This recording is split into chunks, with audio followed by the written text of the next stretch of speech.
Okay, we're in. Oh my goodness. We here. We made it.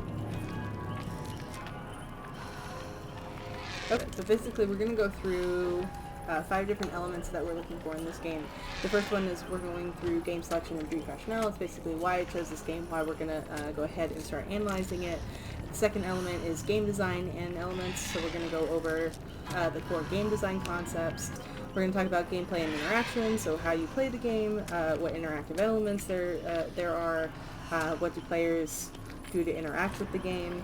We're also going to go into the story and the narrative, which for those of you who know Dead by Daylight, there's a lot of lore in the story, so we're going to go over that as well. We're also going to go over the player experience, which is basically what it feels like to play the game, what you're supposed to do, how it works mechanically, and how all of that works. I guess to start out with, we're going to start with we're going to go why I chose this game. As you know, I tried to re-record, I tried to record Call of Duty, the campaign mode. It was a little bit too long.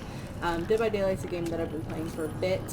It's called an asymmetrical horror game. It was made by Behavior Interactive, so I really wanted to dive in on how Dead by Daylight embeds a narrative into their story, even though the actual gameplay doesn't really resolve a whole lot around that narrative. I think it's really interesting. So here's the manuals. We were asked if you understand how to play the game. The game kind of has a section that lets you learn. There's the how to play as a survivor and how to play as a killer.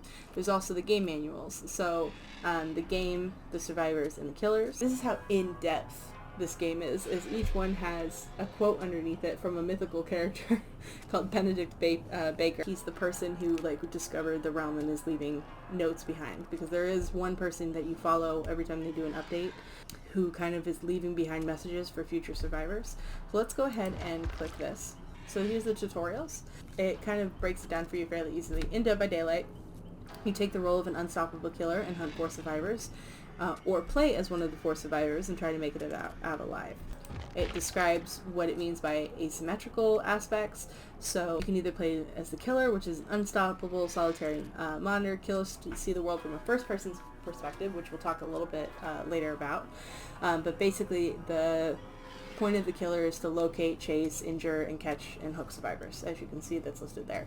Survivors, on the other hand, there's usually a team of 4. Survivors can use they're significantly smaller than the killers, and they use their size to vault through things. They hide. It's really easy to hide as a survivor.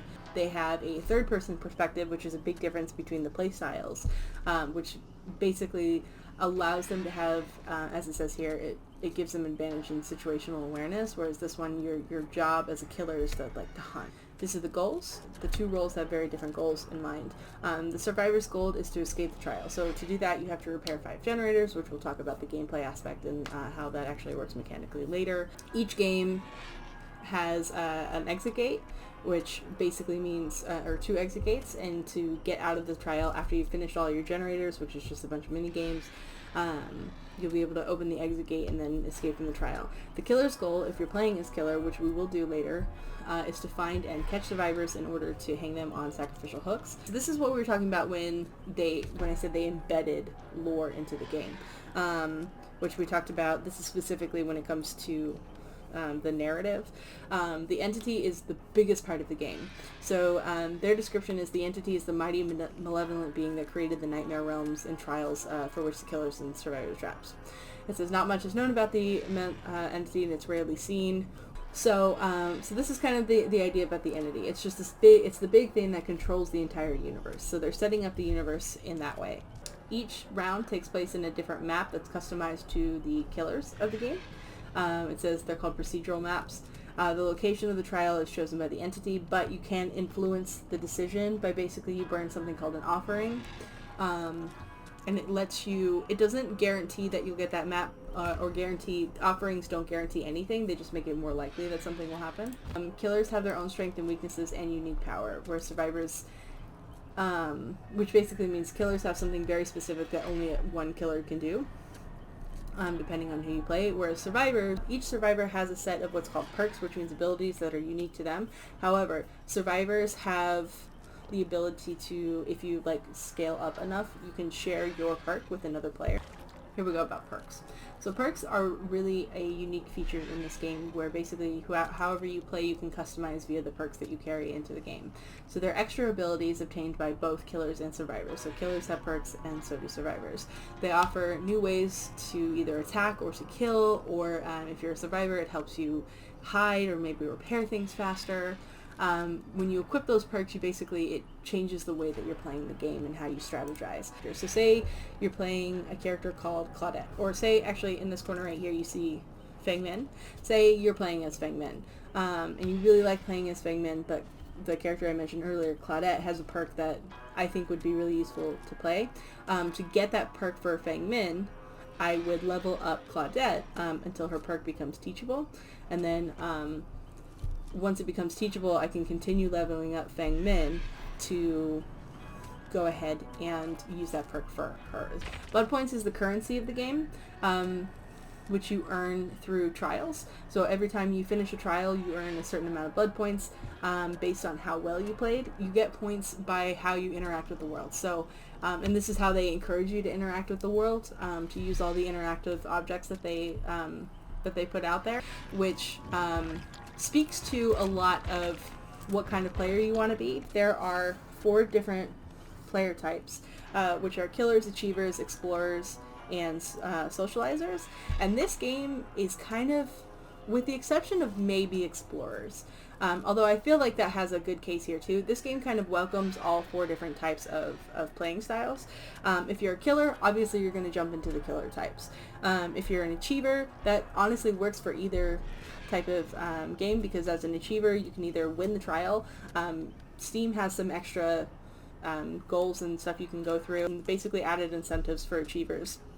If you're a socializer, you're more likely going to fall into the survivor category. This is kind of what I consider myself as a gamer. I'm more of a socializer, so I tend to lean towards survivor, because this game is perfect for that. You can either play with your friends, you can play with randoms.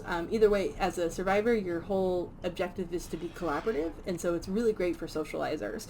And then for explorers, like I said, there's a bunch of different game maps, and so if you see a map you've never seen before, it's your initial urge to go and see what's around.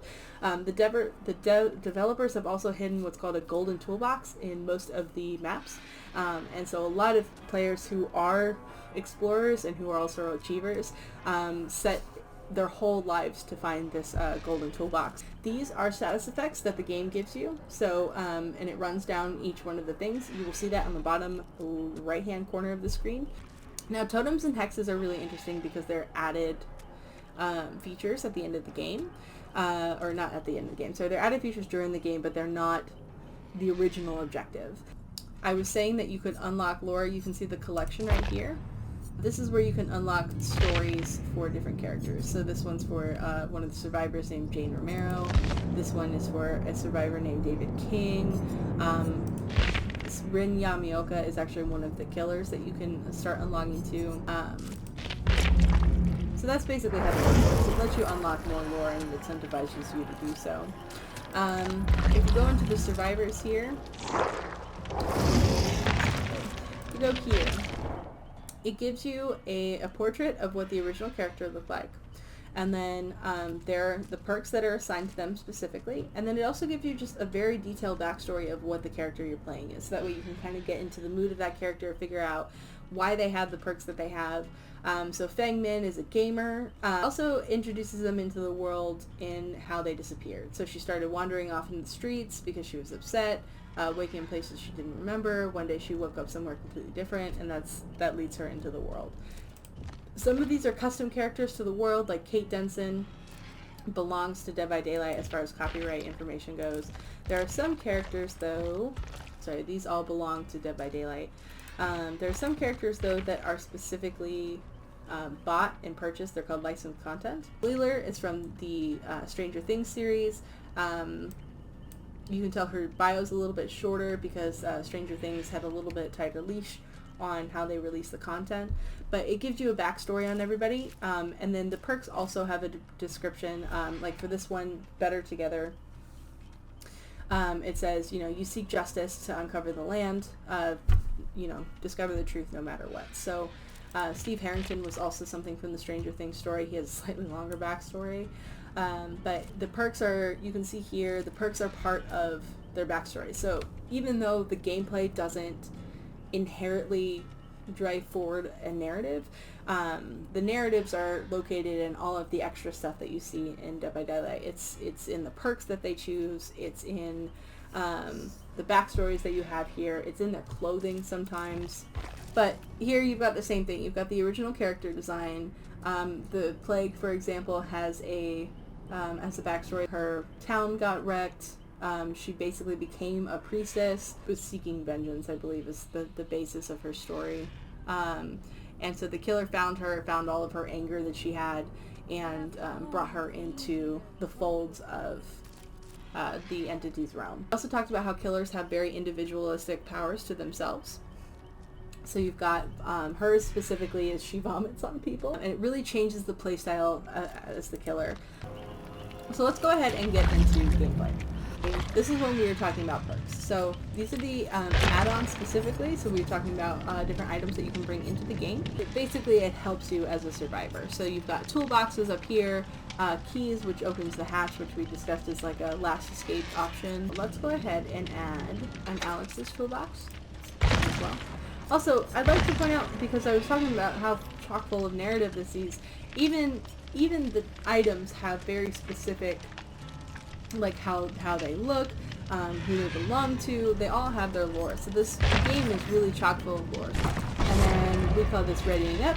Basically, it lets the game know that I am no longer interested in staying in this loading screen, and I'd like to look for a match.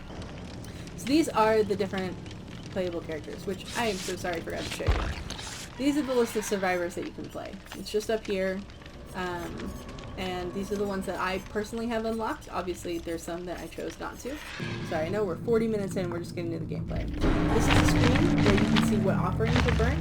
Now, like I said, this game is an asymmetrical horror game, and we're playing as the survivor first. So the big point of this is to try to repair the generator, which will be facilitated through mini games, which we'll talk about in just a second. I actually want to talk about quickly, because I've forgotten to do so before, the two types of win scenarios, or end game scenarios, basically, the quantifiable outcomes. The first one is that you die via either a mori from the killers, which we'll talk about in just a bit, or you die from being hooked on the game. And the second, which is a win scenario, is you escape through either the hatch or an exit gate, and the game rewards you as such.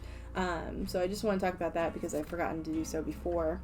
Sorry, this is a voiceover because the sound in the recordings that I did, the gameplay is a little bit louder than my voice, and I did record them at the same time. So we're going to go ahead and do a voiceover and a quick summary of how these games went ahead and played out. I want to talk about the emergent gameplay that you experience in this, because that's the big takeaway when it comes to Dead by Daylight. A portion of this experience is the narrative. You see it embedded in the clothing that the characters wear, whether it be killer or survivor. You see it in the environments that they're in. For example, like we're in a Laurie Strode environment right now, which is actually from the Halloween movies, which was actually customized for Michael, not for Laurie. But there's a lot of the narrative aspect in that. However, when you walk away from Dead by Daylight, it's the emergent experience that you play. Like a certain character was toxic, or, for example, this Claudette saved me, so I managed to, get away. This character is a tunneler, so on and so forth. So it's the emergent gameplay and the experiences that you do every single time that you really take away from Dead by Daylight. It's the most prominent feature of the game, even though I put emphasis on how much story there is. The biggest stories that you take away from this game is definitely each round, and that's why they're roughly 15-minute trials. And so I also wanted to go over informed choices. Actually, before I do that, I'm going to talk about the interactive environment, which is why I chose this clip specifically, because I was vaulting over certain windows. There are parts of this environment that are very interactive. You can vault over them, you can close hatches, you can open the exit gates. Other parts of the environment, though, are closed off, and so it limits your agency as a character. Other forms of agency you get to decide where you move, you get to have certain aspects of clothing that you want to wear, you can add charms to your belt, but ultimately you're still stuck in the map, your boundaries are the same, so there are points of agency that you're granted in this map. There are also points where the game is like, nope, this is how this is played. There's not a whole lot of options. And then when we're talking about choices and the types of choices that you can make, they're mostly strategy-based choices. There's not a whole lot of long-term effects. The biggest ones are basically how you play, and then there's a ranking system, but that's less based on choice and more just how the thing went. A lot of I suppose you can consider the choices that are being made informed choices, because you are making them based on the environment around you. However, because you're playing with other people and not against AI, you don't really know how those choices are going to be affected in the long run, and you don't know how the other characters are going to act. So I'd argue that they're kind of just spur of the moment choices, which I can't actually recall what the name of those are, but there's no long-term choices. There's nothing that affects the way that the game is played, other than, I would say, the most imperative choices that you make, which are informed choices, are the perks that you choose at the beginning of the game, which you saw earlier. You can see them on the bottom right-hand side. I chose distortion, self-care, stuff like that. So those are the big, the closest thing to a long-term choice in this game is going to be your perks, and it's a very short-term basis because of the style of the game. As far as mechanics go, we talked about the interactable features. I just passed a pallet that you saw on that screen, which I could have thrown down to stun the killer. And then the gaming experience is drastically different and this is one of the most unique features of Dead by Daylight. The player experience is drastically different depending on whether you play killer or survivor. For example, as a survivor, you saw that crow over my head. The reason you saw that is because the game was insisting that I move forward, because it's very anxious, very fast-paced. You constantly have to be monitoring around you. You have to pay attention to the skill checks that show up, which are the mini games that are part of this. And so your environment as a survivor, or your experience as a survivor, is very anxious. It's very hurried. You're very aware. It's very, tense, like a horror movie. As a killer, you have a different experience. It's first person as opposed to the third person you experience as a survivor. In the first person aspect, you go ahead and you're there to hunt. You're there to stop those players from happening. You're there to do the will of the entity. And you're there to kill. So it's a very different player experience.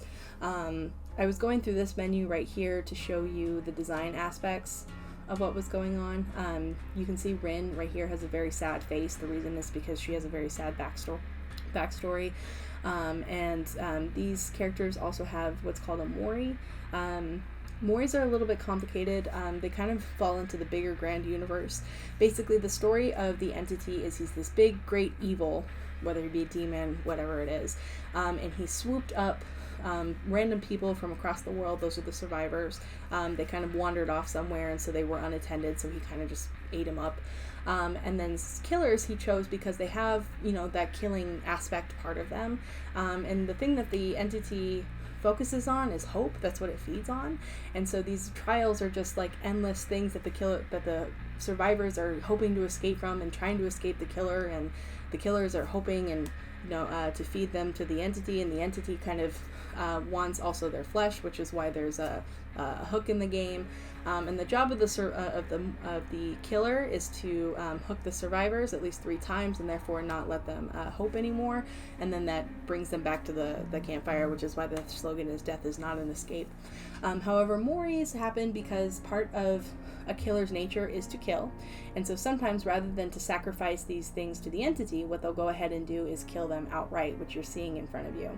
Moris are one of the most important design aspects of a killer, because Moris are very custom to the killer. For example, you saw Rin's just now. She screams at the end because she's in pain. It has a lot to do with her story. You're going to see addresses later. Addresses the plague. And so Moris are one of the, to me at least, as I guess sort of an explorer, more just somebody who's interested in the game. Moris are a very important experience to the game, and they're very custom to the killer. They help kind of build that immersive environment that you experience as a killer. This is one of the other interactable aspects. And I go into a bigger breakdown of all of these features later on in the game. So yeah, I talked about the player experience, we talked about the design. I do want to talk about sound design for a moment, because sound design as a player is one of the biggest tools that you have, because this game is made for sound design. There's a heartbeat that lets you track how close the killers are. When a survivor is injured, they cry, and so you track them as a killer. There are visual clues, of course. But sound design is a huge part of this. All the killers have their own noises, all the survivors have their own noises. The skill checks, which are part of the mini games that you see, specifically assigned to generators, so when they pop up you have to hit that little boxed off version of that circle. Those mini games are facilitated by noises most of the time, unless you have certain perks that hinder that. But so yeah, sound design is one of the biggest aspects of this, which is I'm really sad that that you can't hear my voice over the gameplay, because you're actually missing quite a bit here. But you can see I was able to track that Meg, for example, via noises. Every time I go in as the plague, which my experience changes as a killer from the plague because I have a different set of abilities. But every time I drain that fountain, there's a noise indicator for the players, so they can do that. Noise and sound is just one of the best aspects of this game. There's standard, horror movie sounds, like when I open this locker, which there's a character inside, there was a big whoop noise that, it's very, I didn't make it very well, but it's very typical of horror games. So, but yeah, so I just wanted to go ahead and talk about the player experience, the sound design, the quantifiable outcomes, and different aspects you experience as a killer here, and how important the Moris are. If you want more information, you can definitely check out the live stream. I went a lot more in depth there. But yeah, so this game, like I said, has both emergent narratives and actual narratives embedded in it. There's lore, there's chock-fulls of lore. You can go to 1,000 web pages and there's always lore. And then there's also just a great emergent experience as well that really adds to the playable aspect of Dead by Daylight, even in the 15 rounds or the 15-minute rounds that you experience through them. So go ahead and enjoy this Mori, and then you will resume to the normal stream voice because we went back to the menu, so it'll be a little bit easier to hear.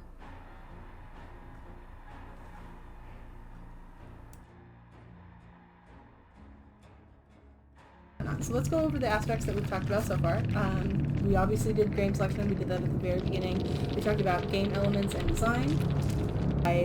What genre the game falls over. It's an asymmetrical horror game. The core design features. We talked about the one thing, the weird factor, the one thing that makes this unique. A lot of people think it's the asymmetrical part.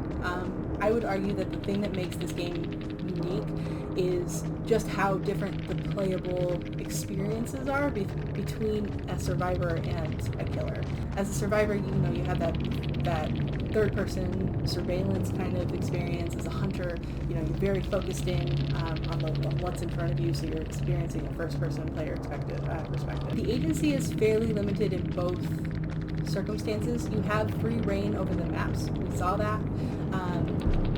However, you're limited to the map that you're in. You can change what your character looks like to a certain degree based on the skins that you buy for it. So there's some level of agencies, but as far as meaningful choices go in this game, the meaningful choices aren't long-term.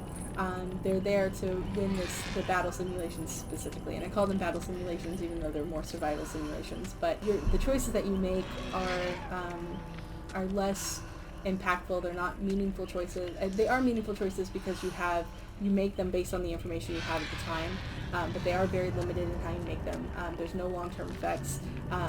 It doesn't change the way that the story is told. It's most of the choices you make are cosmetic, and therefore they're strategy based. So that has a lot to do with the game design and the interaction as well as far as agency goes.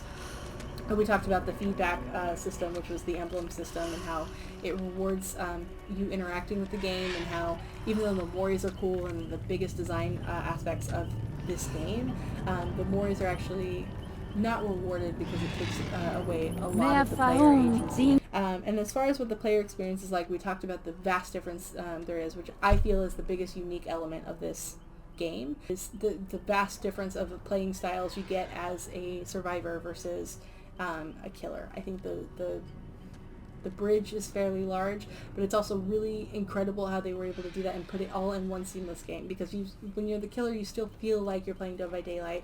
Same as if you're playing the survivor, you're still playing Dead by Daylight. The elements are recognizable. The characters all follow a very similar design. The environment helps to tell the story, but also creates part of that anxious atmosphere or slightly frustrating atmosphere as a killer. I think I'm going to leave it there. We went through 4 games total. We also went through a lot of the game features, and I think we got everything we needed. So if you have any other questions, or if you'd like to stream me to stream again, definitely hit me up on Twitch sometimes. I'm also Fake Gamer Girl on Discord if anyone wants to hit me up there. I'm usually playing Dead by Daylight or Rainbow Six Siege, and not usually actually recording midterms. This is the first time I've done this, so hopefully I can piece together something for my actual midterm, and yeah.